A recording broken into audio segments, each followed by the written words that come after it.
እግዚአብሔርን ቃል ሁላችንም እናነባለን። በዕብራውያን 13 ላይ ቁጥር 4 መጋባት በሁሉ ዘንድ ክቡር መኝታውም ንጹህ ይሁን፣ ሴሰኞችንና አመንዝሮችን ግን እግዚአብሔር ይፈርድባቸዋል። ያነበብኩላችሁ የመልእክት ክፍል ያለው ዕብራውያን ምዕራፍ 13 ቁጥር 4 ነው። አጠቃላይ ሄዳችሁ ስትመለከቱ ግን እግዚአብሔርን የሚያስደስት አገልግሎት ምን እንደሚመስል ለመጻፍ ነው ይህንን የሐዋርያው ቅዱስ ጳውሎስ የጻፈው።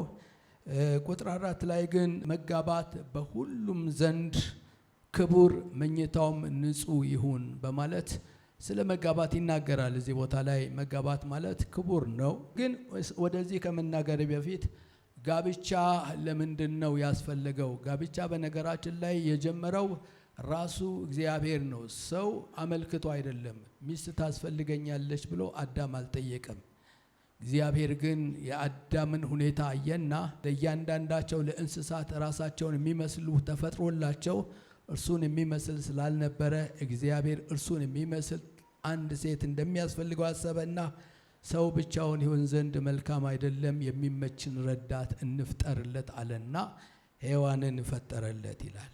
ስለዚህ ሰው ብቻውን መልካም ስላልሆነ ነው ጋብቻ የሚያስፈልገው። እንደ መጽሐፍ ቅዱስ እንደ እግዚአብሔር ቃል ሰው ብቻውን መልካም አይደለም። የመክብብ ጸሐፊም ብቻውን ስለ ብቸኝነት ሲናገር ብቻው የሆነው ሰው ወዮለት፣ ቢወድቅ የሚያነሳው የለም፣ ቢቸገር የሚረዳው ሰው የለም። ስለዚህ ብቻውን የሆነው ሰው ወዮለት ይላል። ስለዚህ ብቸኞች ዛሬ አስቡበት። እርዳታ የሚያስፈልጋችሁ ዘመን ሲመጣ እርዳታን ከውጭ ከምትፈልጉ ካጠገባችሁ የሚረዳችሁን ሰው ብታስቀምጡ ከወዲሁ ብልህነት ነው። እንደ ክርስቲያን ግን ማንን ላግባ የሚለውን ነገር ጥቂት ልንነጋገር ያስፈልጋል። ምክንያቱም ዘንድሮ የኑሮ ውድነትም ወደ ጋብቻ ሰውን እያንደረደረ እያስገባ ስለሆነ ሰው ብቻውን የቤት ክራይ ከሚከፍል የጋራ እንክፈል ወደሚል ስሌት ውስጥ እየገቡ ወጣቶች እየገቡ ስለሆነ ጋብቻን ስታስቡ ማንን ላግባ የሚለውን ነገር እንደ እግዚአብሔር ቃል ማሰብ እንደሚገባ ጥቂት መናገር እፈልጋለሁ። ማንን ላግባ የሚለውን ወጣቶች አብዛኛዎቻችሁ ወጣቶች ናቸው። በእርግጥ ወጣቶችም ብትሆኑ በመካከላችሁ ያገባችሁ አላችሁ። ክብር ለእግዚአብሔር ይሁን። እንደኔም ደግሞ በእድሜ ገፋ ያደረጋችሁ አላችሁ። አያትም ይሆናችሁ አላችሁ። የእግዚአብሔር ስም የተባረከ ይሁን። ይህንን ያደረገ እግዚአብሔር ነው። ግን ለወጣቶቹ ምክር እንዲሆን ማንን ላግባ የሚለው ጥያቄ የብዙ ሰዎች የብዙ ወጣቶች ጥያቄ ነው። በተለይ የእግዚአብሔርን ፈቃድ ለማድረግ የሚፈልጉ ሰዎች የሚቀጥለው ዘመናቸው የረብሻ እንዳይሆን፣ የሚቀጥለው ዘመናቸው የጫጫታ እንዳይሆን፣ የሚቀጥለው ዘመናቸው እያቃሰቱ እንዳይሄዱ ማንን ላግባ የሚል ጥያቄ ያሰጋቸዋል። አንድ ነገር አየሁኝና አንድ ልጅ ተጠየቀ። ታገባለህ ወይ ብለው ጠየቁት። አይ አላገባም አለ። ለምንድን ነው የማታገባው ሲል አባቴ እንዳታገባ ብሎኛል አለ። ከዛ በኋላ ለምንድን ነው ያለ ሲል ሶሪ ያልክ እንዳትኖር ነው። አያችሁ፣ በባልና በሚስት መካከል መጎዳዳት ነበርና ልጁ የተረዳው ምንድነው እያቃሰተ እንዳይኖር እንዳታገባ ብሎኛል ብሎ ልጅ ሲናገር አየው። ምክንያቱም ጋብቻዎቻችን ወደ ልጆቻችንም ስለሚተላለፍ። ስለዚህ ማንን ላግባ ለሚለው ነገር የመጀመሪያው ነገር በእምነት የሚመሳሰልህን አግባ። የእግዚአብሔር ቃል በሁለተኛ ቆሮንቶስ ምዕራፍ 6 ቁጥር 14 ላይ ሲናገር ከማያምኑ ጋር በማይመች አካሄድ አትጠመዱ ይላል የእግዚአብሔር ቃል። ጋብቻ ከማያምን ጋር አይመችም። ቢያንስ አማችህ ሰይጣን ይሆናል። ምክንያቱም አንተ የእግዚአብሔር ልጅ ነህ። እናንተ አባታችሁ ከዲያብሎስ ናቸው አይደል ያላቸው እና የማያምን በምታገባበት ጊዜ አማችህ እሱ ይሆናል። ስለዚህ እቤትህ አንዳንድ ቀን ሊጎበኝ ሲመጣ የሚነካካው ነገር ብዙ ነው። ጤናህን ይነካል፣ ልጅህን ይነካል፣ ሚስትህን ይነካል። የማይነካካው የማያበላሸው ነገር የለም። ስለዚህ የሚያምነው ጋራ አብረህ መጋባት የእግዚአብሔር ቃል ይናገራል። በማይመች አካሄድ ከማያምኑ ጋር አትጠመዱ። ጽድቅ ከአመፃ ጋር ምን አንድነት አለው? ብርሃን ከጨለማ ጋር ምን ህብረት አለው? ክርስቶስስ ከቤልሆር ጋር ምን አንድነት አለው? ስለዚህ ከመካከላቸው ውጡና የተለያችሁ ሁኑ፣ እኔም ደግሞ አባት እሆናችኋለሁ፣ እናንተም ለእኔ ወንድ ልጆችና ሴት ልጆች ትሆናላችሁ ይላል። ስለዚህ እግዚአብሔር ቃል ከማያምኑ ጋር እንድንጋባ፣ በተለይ አመኝ እንድንጋባ መጽሐፍ ቅዱስ አያደፋፍረንም። እንደ ክርስቲያን ክርስቶስን የማይከተል ከሆነ ወይንም በስም ብቻ ከሆነ ማግባት የለበትም። ማግባት ያለባችሁ ወጣቶች ኢየሱስን የሚወድ ሰው አግቡ። በኢየሱስ ክርስቶስም ጌታ ይስጣችሁ። እስቲ ልባርካችሁ ግዴላ ጌታ ኢየሱስን የሚወድ ሰው ይስጣችሁ። ለቅዱሱ ቃል የሚገዛ ሰው ይስጣችሁ። መንፈሳዊ እድገትን የሚፈልግ ለእግዚአብሔር ቃል የሚገዛ ወደ ቤተ ክርስቲያን ብቻ የሚሄድ ሳይሆን በሰማው ነገር የሚኖር ለእምነቱ ተቃዋሚ ወይንም ግድ የለሽ ያልሆነ ለእግዚአብሔር ቃል ቅንዓት ያለው ለእግዚአብሔር መንግስት ቅንዓት ያለው የሚጸልይ ሰው ለመንፈሳዊ እድገት የሚረዳችሁ ሰው በመድር ላይ ያለው ነገር ሁሉ አንድ ቀን ያልቃል እኛ ግን ወደ ማልቅ ወገኖች ወደ ዘላለማዊ ወደ ሆነው ነገር የምንጓዝ ሰዎች ነን የጽዮን መንገደኞች ነን አብራችሁት የእግዚአብሔር መንግስት የምትወርሱትን ሰው እግዚአብሔር ይስጣችሁ ወገኖቼ ጋብቻ ማለት ህይወትን የምንካፈልበት ነው ጋብቻ ማለት ህይወትን አብሮ ብቻ መኖር አይደለም የምንካፈለው ነገር አለ ጋብቻ የምንካፈልበት ነው ስለዚህ ማንን ላግባ ለሚለው ጥያቄ አምላካዊ ባህሪ ያለውን ሰው አግቡ ገላትያ 5:22-23 ስለ መንፈስ ቅዱስ ፍሬ ይናገራል ምህረት ማድረግ የሚችል ቸርነትን ማድረግ የሚችል ታጋሽ የሆነ ሰው ሃሌሉያ ፍቅር ያለውን ሰው አግቡ የክርስቶስ ኢየሱስን ባህሪ የሚያንጸባርቀውን ሰው አግቡ ቤታችሁ የቤተ ክርስቲያንና የክርስቶስ ምስክር ይሁን ጋብቻ ማለት ትንሹ ቤተ ክርስቲያን ማለት ነው ቤተ ክርስቲያን የሚታይበት ክርስቶስ ነው ቤተ ክርስቲያን የሚገለጥበት ክርስቶስ ነው ቤታችሁ ክርስቶስ የሚገለጥበት ቤት እንዲሆን ከፈለጋችሁ የሚያምን ሰው አግቡ ወገኖቼ የሚያምን ብቻ ሳይሆን ህይወቱ የተለወጠን ሰው አግቡ እግዚአብሔርን የሚወድ ሰው አግቡ የመንፈስ ቅዱስ ፍሬ በህይወቱ እያፈራ የሚሄደውን ሰው አግቡ ላገባችሁም ደግሞ ምክር አለኝ ወገኖቼ በሚቀጥለው ዘመናችሁ ሁሉ ያማረ እንዲሆንላችሁ ከፈለጋችሁ ባል ሚስቱን የሚወድ ሚስትም ደግሞ ባሏን የምትወድና የምትታዘዝ እንድትሆን መጽሐፍ ቅዱስ ይናገራል ቤተ ክርስቲያን ለክርስቶስ ኢየሱስ እንደምትታዘዝ ሚስቶችም ደግሞ ለባሎቻችሁ ታዘዙ ይላል አንዳንድ ቤት ሚስት ባል ነው የምትሆነው ስለዚህ ባሏን እንዲህ ታጥወዘዋለች ታሽከረክረዋለች ያ ቤት እርግጠኛ ሆኜ ልንገራችሁ በጣም ልትደክሙ ትችላላችሁ እንጂ በረከት እዛ ቤት አታገኙ ሚስት የምትረዳህን አግባ የእግዚአብሔር ቃል ሲናገር ሚስቶች የእግዚአብሔር ቃል ሲናገር እግዚአብሔር ለአዳም ሚስትን ሲሰራለት የምትረዳውን ነው ያለው ሃሌሉያ የምትረዳውን ረዳት ማለት ወገኖቼ ያነሰ ማለት አይደለም ነገር ግን በሚያስፈልገው አቅጣጫ ከጎኑ የምትቆም ራእዩን የምትደግፍ የሚሰራውን ስራ የምትደግፍለት የምትጸልይለት የምትመክርለት ስብቶ ቢሆን የምትመልሰው በነገር ሁሉ ከእርሱ ጋር ልትቆም የምትችልን ሴት በኢየሱስ ስም እግዚአብሔር ይስጥ እግዚአብሔር ይባርካችሁ በትዳር እግዚአብሔርን በሚፈራ ሰው እግዚአብሔር ይባርካችሁ እግዚአብሔርን በሚያመልክ ሰው እግዚአብሔር ይባርካችሁ በሚረዳችሁ ሰው እግዚአብሔር ይባርካችሁ ሚስት ለባሏ ረዳት ስትሆን ባል ለሚስቱ ረዳት በሚሆንበት ጊዜ ያ ቤት ያለ ማደግ አይችልም ያ ቤት ያለ መስፋት አይችልም ያ ቤት ክርስቶስ ኢየሱስ መገለጫ ይሆናል በዛ ቤት ውስጥ ሰላም አለ በዛ ቤት ውስጥ ረፍት አለ በዛ ቤት ውስጥ እግዚአብሔር ከነሙሉ ኃይሉ ይገኛል አረ ቤታችሁ እግዚአብሔር የሚገኝበት ይሁን በኢየሱስም እግዚአብሔር በዚያ ያለ ይባልላችሁ የነሱ ቤትማ እግዚአብሔር ያለበት ቤት ነው ይባልላችሁ እግዚአብሔር ይሸታል የሚባልበት ቤት በኢየሱስም ይሁንላችሁ ያንዳንዱ ቤት ስትገባ ጸብ ነው የሚሸተው ያንዳንዱ ቤት ስትገባ ቅንዓት ነው የሚሸተው ያንዳንዱ ቤት በመትገባበት ጊዜ ችግር ነው የሚሸተው ወገኖቼ እግዚአብሔር ያለበት ቤት ክርስቶስን ይሸታል እግዚአብሔር ያለበት ቤት ሰው ሲገባ ሰውየው ሰላም አጥቶ የነበረው ሰው ሰላም አግኝቶ ይወጣል ታሞ የነበረው ሰው ተፈውሶ ይወጣል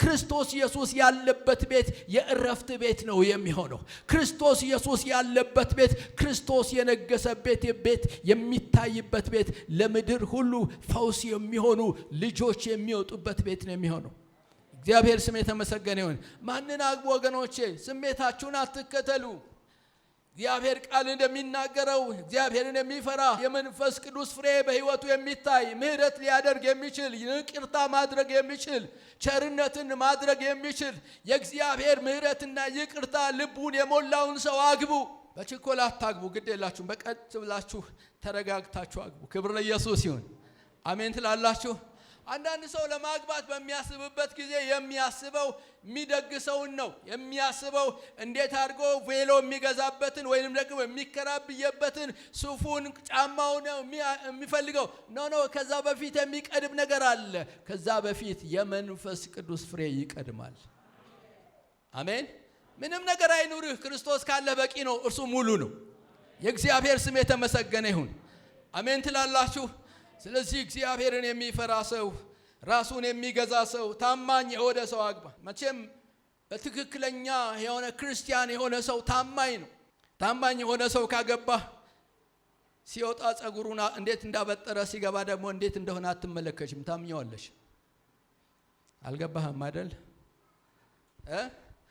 ሸሚዙን አትፈትሽም አንዳንድ እህቶች በገና ባሎቻቸው ሲገቡ ሸሚዞቻቸውን ይፈትሻሉ እዚች ጋር ሊፕስቲክ አለ ከማን ጋር ነው ልህ የመጣው ከዛ በኋላ ምጣድ ላይ ነው የምታስቀምጠው አው ሚስቶችም ካላችሁ እንደዚህ ያላችሁ ካላችሁ ወገኖቼ ባሎቻችሁን ክርስቶስን እንደምታምኑ መኑ እሱ ወንበድ ከፈለገ እናንተ ጠብቃችሁት በፍጹም አትችሉም በመቻቻል በታማኝነት ትዳር ይገፋል አሜን ትለኛለህ ስለዚህ ታማኝ ቸርነት ያለው ምህረት ያለው ይቅር የሚል የሚረዳ አግባ አንዳንድ ጊዜ የሴቶች ባህሪ ይቀያየራል ይባላል በወር ቢያንስ አንድ ጊዜ ያብዳሉ መጀመሪያ ልነጠፍል የምትለው ሴት ከ15 ቀን በኋላ ፊቷን እንትን ብላ ጃርት መስላ ትጠብቃለች ልታይ አትፈልግም የተወሰነ 4 ቀን 5 ቀን እንደዛ ተሆንባ ያን ቀን መጸለይ አያስፈልግም ጾም ጸሎትም አትግባ ይሄዳል ያልፍና እንደገና የፍቅር ጊዜ ይጀምራል በዛን ጊዜ ምን ያስፈልጋል መሰለ ልበሰፊ መሆንና መረዳት ያስፈልጋል በውስጣቸው ያለው ሆርሞን በሚቀያየርበት ጊዜ አንዳንዴ አውሬ ልትሆንበት ይችላልች በኢየሱስ ሚስት የተቀየረችብኝ ብሎ ጾም ጸሎት አያስፈልግም በዛን ሰዓት መታገስ ነው ምክንያቱም በወር 3 ቀን የምታብድ ከሆነ በአመት ውስጥ እንግዲህ አስቡ ከአንድ ወር በላይ ልታብድ ነው ባለፈውም ታገስኩሽ አሁንም ታገስኩሽ የሚቀጥለው አልታገስሽም ብለ ፍርድ ቤት መሄድ አይተበቅብም የሆርሞን ጉዳይ ነው ይለዋወጣል የሚታገስሽን በኢየሱስም አግቢ ወንዶም ችግር አለው ቀን ሙሉ ሲያወራ ይወልና ማታ ሲመጣ አፉ ይዘጋል ምክንያቱም የወንድ ንግግር የተወሰነ ነው ከተወሰነ ቃላት በላይ መሄድ አይችልም መናገር አይችልም ባህሪ ነው አንተማ ከእኔ ጋር ስትሆን ነው አፍህ የሚዘጋው ሌላ ቦታ ማትለፈልፋለት ይዋለሽ ምን ያድርግ ቀን ጨርሶ ነው የመጣው ታገሽው ባንቺ ላይ ደረበ ይመስልሻል ሲዘጋና ቁጭ በል አንተማ አቃለው አይደል ምን እንደምታደርግ እንዴት ሲለፈልፍ ባገኘሽበት ጊዜ ሲጫወት ባገኘሽበት ጊዜ አዎን ነገር ግን ቃላቱን ጨርሶ ከመጣ በኋላ ስታገኘው ደግሞ በቃ የተዘጋ ነው መናገር አይችልም ታገሽው ትዕግስት ያስፈልጋል ትዳር ውስጥ አሜን ትላላችሁ መታገስ ያስፈልጋል አንዳንድ ደግሞ እህቶች አሉ ቀን ሰላም ይሁንና ሲመሽ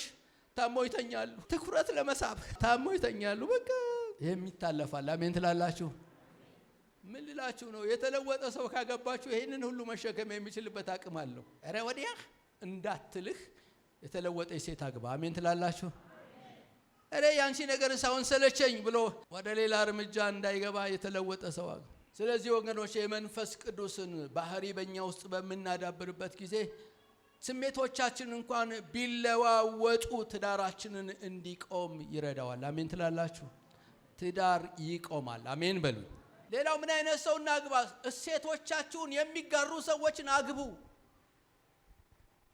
እሷ ወደ ደጋንተ ወደ ቆላ የምትወርድ ከሆነ በቃ ገመድ ስትሳሳብ ነው የምትከርመው ምንም አትሄድም የገመድ ጉተታ ታቀላችሁ አይደል አሁን አለ እንደ ስፖርት እሱ ነገር የገመድ ጉተታ አንዱ ዛጋ ይዛል አንዱ እዚህ ጋር ይዛል ጎትት የሚጓተቱ ሰዎች ቢጓተቱ ትንሽ ቦታ ነው የሚሄዱት እንጂ አይሄዱ ያንዳንዱ ሰው ትዳር ለምንድን ነው አምናም ያው ዘንድሮም ያው ካቻምናም ያው ሁሌ ያው ለምን ይሆናል ሲል ገመድ ጉተታ ውስጥ ነው ያሉት እግዚአብሔር ከገመድ ጉተታ እግዚአብሔር ያውጣችሁ ሚስት የራሷ ፍላጎት አለት ትጎትታለች ወንድ የራሱ ፍላጎት አለ ይጎትታል ተስማምተው አይሄዱ እሱ ሲጎትት እሷ ስትጎትት እሱ ሲጎትት እሷ ስትጎትት እሷ እኔ ያላልኩት ካልሆነ ሳት እሱ ደግሞ አይኔ ያልኩት የሚሆነው ሲጓተቱ ዘመናታቸውን ይጨርሳሉ ከዛ በኋላ እድሜ ካለፈ በኋላ ምን አይነት ኑሮ እንደሚኖሩ ታውቃላችሁ የጸጸት ኑሮ የጸጸት ኑሮ ካለፈ በኋላ እየተጸጸቱ ከመኖር እግዚአብሔር ይጠብቃችሁ። እየተጸጸቱ ከመኖር እግዚአብሔር ይጠብቃችሁ። የማትጓተተውን ሴት ወይንም ወንድ እግዚአብሔር ቃል እንደዚህ ይላል፣ ሁለት ሰዎች ካልተስማሙ አብረው እንዴት ይሄዳሉ ይላል። አዎ በሐዘን መሄድ ይቻላል። እያዘኑ እኮ መኖር ይቻላል። እያዘኑ ከመኖር ጌታ ይጠብቃችሁ። መቼም የእግዚአብሔር ቃል አያዝም እንጂ እቺን ሚስቴን ቀይ ካርድ ነበር የምሰጣት እያለ ይኖራል። እሷም የእግዚአብሔር ቃል አያዝም እንጂ ይሄንን ባሌንማ ቀይ ካርድ ነው የምሰጠው ትላለች እያለች አሁንማ መስጠት ተጀምረዋል። ምንም ችግር የለውም። ግን እያዘኑ ከመኖር ጌታ ይጠብቃችሁ። አሜን ትላላችሁ። በመንፈሳዊ ነገር እንድታድጉ የሚረዳችሁን ሰው አግቡ። ምክንያቱም ክርስቲያን ጋብቻ ብቻ ሳይሆን ደቀ መዝሙርነትም ነው። አንዳችሁ ከአንዳችሁ ትማራላችሁ። አንዳችሁን ትሰራላችሁ። ግን ሰርቶ የሚያሳድግ ይሁን። ስለዚህ አብረን የምናድግበት ነው የክርስትና ጋብቻ። ስለዚህ የሚያሳድጋችሁን በመንፈሳዊ ነገር የሚረዳችሁን አግቡ። ቀሪ ዘመናችሁ በጣም ውብ እንዲሆንላችሁ ከፈለጋችሁ አብራችሁ የእግዚአብሔርን ቃል አጥኑ። አብራችሁ የእግዚአብሔርን ቃል አንብቡ። አብራችሁ መጸለይ ይቻሉ። በጣም ከክርስቲያን ቤት ደግሞ በጣም ከባዱ ምን እንደሆነ ልንገራችሁ ሚስጥሩ። ለብዙ ሰው ችግሩ አብሮ መጸለይ። እርግጠኛ ነኝ ብዙ ቤተሰብ ባልና ሚስት አብረው አይጸልዩም። ባል ለጸሎት ሲነሳ ሚስት ይደክማታል። ሚስት ለጸሎት ሲመጣ ባክሽን ደክሞኝ ነው ያልኩት ብሎ ወገቤን ይላል ባል። ለብዙ ነገር አብረው ቁጭ ብለው ቲቪ ያያሉ። አብረው ቁጭ ብለው የሆነ ነገር ይሰራሉ። ጸሎት ሲባል ግን ይበታተናሉ። የማን እንደሆነ ታውቃላችሁ? ያጅሬ ነው። ምክንያቱም ሁለት ሰዎች ተስማምተው ቢለምኑኝ እኔ ደግሞ በአባቴ ዘንድ አደርገዋለሁ የሚለው ቃል እንደሚፈጸም ስለሚያውቅ ሰይጣን አብራችሁ እንዳትጸልዩ ይከለክላችኋል። ስለዚህ ቅዱሳን ወንድሞቼና እህቶቼ፣ ቅዱሳን ባለትዳሮች አብራችሁ ጸልዩ። አብራችሁ ከጸለያችሁ ትቀጥላላችሁ። አብራችሁ ከጸለያችሁ ታሸንፋላችሁ። አብራችሁ ከጸለያችሁ ወገኖቼ የሚታገላችሁ ይወድቃል። አንዱ 1000 ያባርራል ይልና ሁለቱ ስንት 10,000። አብራችሁ ጸልዩ። ሙሉ ቀንና በላይ አብራችሁ ጸልዩ። አሜን ትላላችሁ። ሰው አብሮ ይበላል ግን አብሮ አይጸልይም። አብሮ ቲቪ ቁጭ ብሎ ያያል፣ አብሮ የእግዚአብሔርን ቃል አያጠናም። ስለዚህ የብዙ ክርስቲያን ቤተሰብ ላይ ሄዳችሁ ስትመለከቱ ውጊያ ያለበት ነው። ውጊያው አቤት ውጊያው። ታዲያ እኔ ምን ላድርግልህ? አብረ ጸልይ አባር 10,000 ያባራል ይላል እግዚአብሔር ቃል። አሜን ትላላችሁ። ስለዚህ በመንፈሳዊ ነገር የሚያሳድጋችሁን አግቡ። እናንተም ያገባችሁ ወንድሞቼና እህቶቼ አብራችሁ ጸልዩ። በቤታችሁ ያለው መስዋዕት እንደገና ይሰራ። በቤታችሁ ያለው የፈረሰው መስዋዕት ይሰራ። ቤታችሁ ትንሹ ቤተ ክርስቲያን ነው። በቤታችሁ መስዋዕት ከፈረሰ እንዴት አድርጎ ነው ማሸነፍ የምችለው? እንዴት አድርገህ ነው ድል ማድረግ የምችለው? እንዴት አድርገህ ነው የሚሳካልህ? በጣም የሚከብደው ምን እንደሆነ ታውቃላችሁ? መሸከም። ከሸክም ሁሉ የሚከብደው ምን እንደሆነ ታውቃላችሁ? ሬሳ በጣም ይከብዳል። ለካ ሰው እንደዚህ ይከብዳል። የሆነ ዕቃ እኮ ስታነሳ ማዳበሪያ ምናምን ካል ብድግ አድርገህ ትሸክመዋለህ። ግን ሰው ሲከብድ በጣም በኢየሱስ ክርስቶስም በባልሽ ላይ አትክበጂ። በኢየሱስም በሚስትህ ላይ አትክበድ። ይከብዳል፣ አያስኬድም። መክብብ ምዕራፍ 4 ከ9 እስከ 12 የእግዚአብሔር ቃል እንደዚህ ይላል። ድካማቸው መልካም ዋጋ አለውና አንድ ብቻ ከመሆን ሁለት መሆን ይሻላል። ቢወድቁ አንዱ ሁለተኛውን ያነሳዋል። አንዱ ብቻውን ሆኖ በወደቀ ጊዜ ግን የሚያነሳው ሁለተኛ የለውምና ወዮለት። ሁለቱም በአንድነት ቢተኙ ይሞቃቸዋል፣ አንድ ብቻውን ግን እንዴት ይሞቀዋል? አንዱን ቢያሸንፍ ሁለቱ በፊቱ ይቆማሉ። በሶስት የተገመደ ገመድ አይበጠስም ይላል። ደግሞ ከእግዚአብሔር ጋር ህብረት ካላቸው አብረው የሚጸልዩ ከሆነ እግዚአብሔርን በመካከላቸው የቤቱ ባለቤት ካደረጉት በሶስት የተገመደ ገመድ ምን አይሉም? አይበጠስም። አብራችሁ ከሆናችሁ አብራችሁ ትታዘዛላችሁ። አብራችሁ ከሆናችሁ አብራችሁ ወደ ኢየሱስ ትቀርባላችሁ። አብራችሁ ስትቀርቡ ደግሞ እግዚአብሔር መንገድን ያሳያችኋል።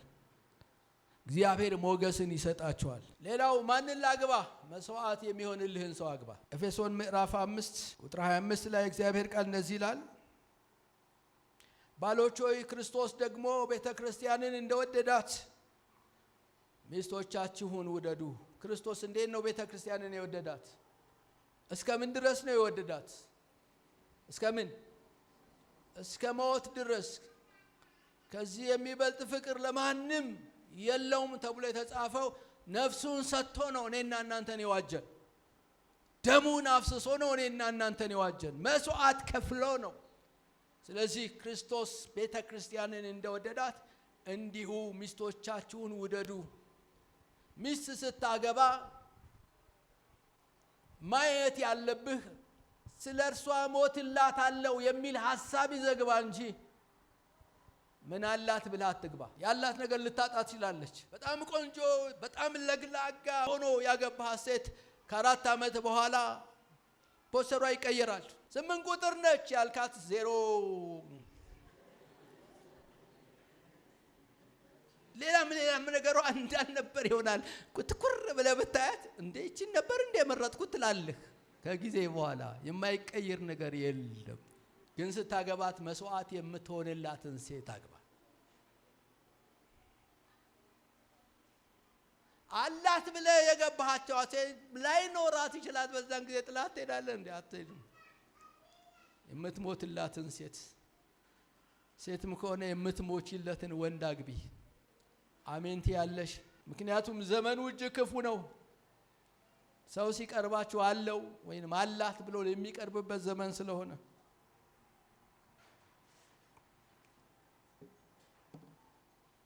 የሚያፈቅራችሁን ሰው ፍቅር ታጋሽ ነው። ፍቅር ራስን መስጠት ነው። ፍቅር በችግር ውስጥ ጽኑ ነው። የፍቅርን ባህሪያት አንደኛ ቆሮንቶስ 13 ላይ ሄዳችሁ ተመልከቱ።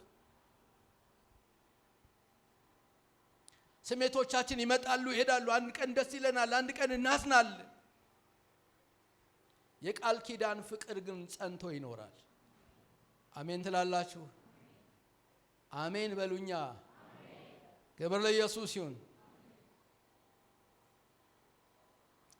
ልጨርስ። መጨረሻው ማንን ላግባ? የእግዚአብሔር ፈቃድ ያለበትን አግባ።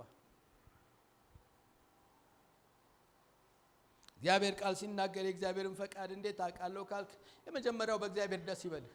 እግዚአብሔር ቃል ሲናገር በእግዚአብሔር ደስ ይበልህ፣ የልብህን መሻት ምን ያደርጋል? ይሰጣል። የምትወዳትን ሴት አግባ።